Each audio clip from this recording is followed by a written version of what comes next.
राधे राधे। आज का जो मेरा टॉपिक है वो मुझे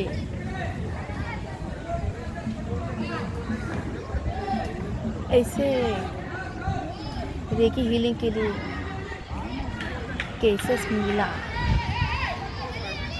वो मैं मेरे अनुभव आत्मा एक सफ़र इस माध्यम से मैं बोलना चाहती हूँ और क्लियर माय एक्सपीरियंस। मैं गई थी रेकी हीलिंग करने के लिए, लेकिन मुझे मोक्ष हीलिंग करना पड़ा। कुछ शायद एक मंथ के पहले मुझे राजवीर कौर इनका फ़ोटो मिल गया था फेस रीडिंग करने के लिए, और मैंने फेस रीडिंग की। तब वो फ़ोटो अच्छी कंडीशन में था, तो मैंने बोला हाँ, और रियल स्टोरी है।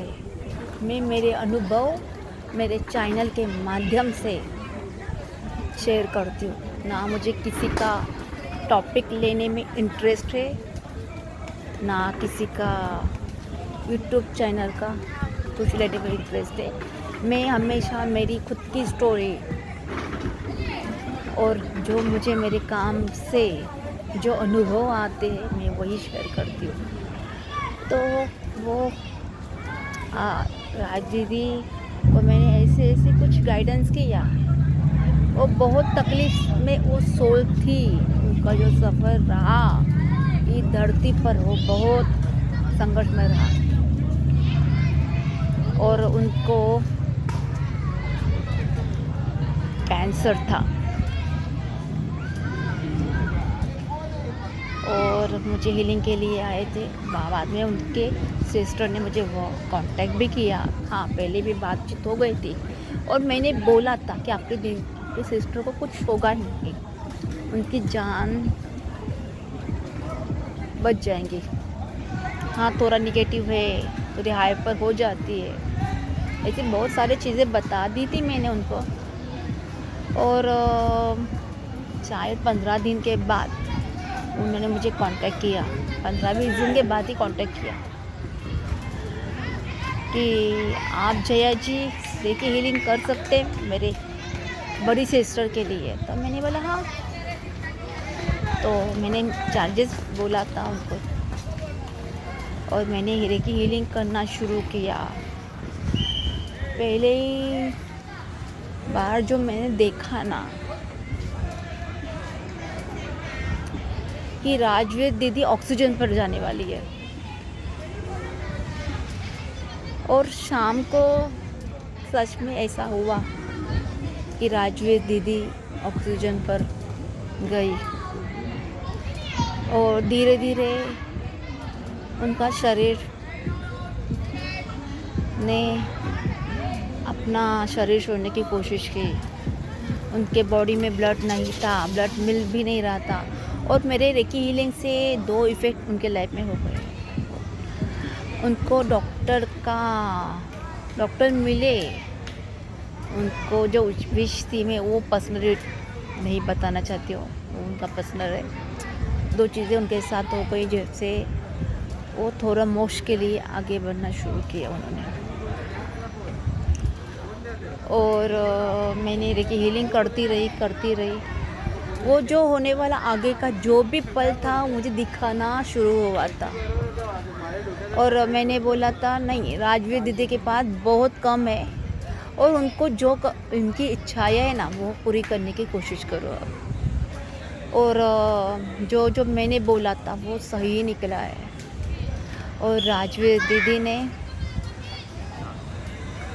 धीरे धीरे अपना बॉडी पूरी तरह से छोड़ना शुरू किया। उनका सिर्फ हार्ट चालू था, बाकी सब कुछ ख़त्म हो गया था। मैंने ना उनकी सिस्टर को बोला था कि राजवीर दीदी है ना, सुबह 5 बजे बोला था मैं, सुबह 5 बजे उनका शुरू हो जाएगा, और दूसरे दिन ना सुबह 5 बजे से उन्होंने अपना शरीर छोड़ना शुरू किया, हार्ट कम होना शुरू हुआ उनका। और उनके सिस्टर ने मुझे शायद 9 बजे फ़ोन किया था। तो मैंने ना उनको बोला कि ना राजदीदी का जो भी होगा ना आज ही होगा। मैंने बोला ना सुबह 5 बजे से, तो सुबह 5 और शाम के 5 इस समय के बीच में, सुबह के शाम में, सुबह के वक्त में उनका देहांत होने वाला है। जो डॉक्टर नहीं बोल सकता ये मैंने बोला था। और राजवीर दीदी के लिए मुझे नहीं मालूम, बहुत प्यार था, कौन थी, मेरा क्या अटैचमेंट था, वो मुझे क्यों मिली, मुझे नहीं मालूम। मुझे खुद को बहुत रोना आया था। उन्होंने बहुत संघर्ष देखा जीवन में, शायद बहुत कम लोगों को वो संघर्ष मिलता है। और मुझे बात करते करते मुझे बहुत सारी चीज़ें मालूम है, वो उनकी पर्सनल, वो नहीं बताना चाहती। जो मेरा एक अनुभव रहा एक ऐसे सोल से, तो मैं उनसे बहुत अटैच हो गई, बहुत जाते समय उन्होंने मुझे और उनकी जो छोटी सिस्टर है उनको ब्लेस किया। और मुझे सच में लाइफ में कुछ मिले या ना मिले, लेकिन राजदीदी की ब्लेसिंग मिली मुझे। और मैंने बोला राजदीदी ये शरीर है ना, अभी आपकी जो जान अटकी है ना, सच में बोलो तो आप अभी ये शरीर छोड़ देना। उस शरीर का कुछ महत्व रहा ही नहीं आपकी ज़िंदगी में। जैसे आप कपड़े बदलते ना, वैसे आज इस शरीर छोड़ देना। राज दीदी आप मुझे मानते हो गए ना, तो आप इस शरीर से अभी मोह त्याग देना।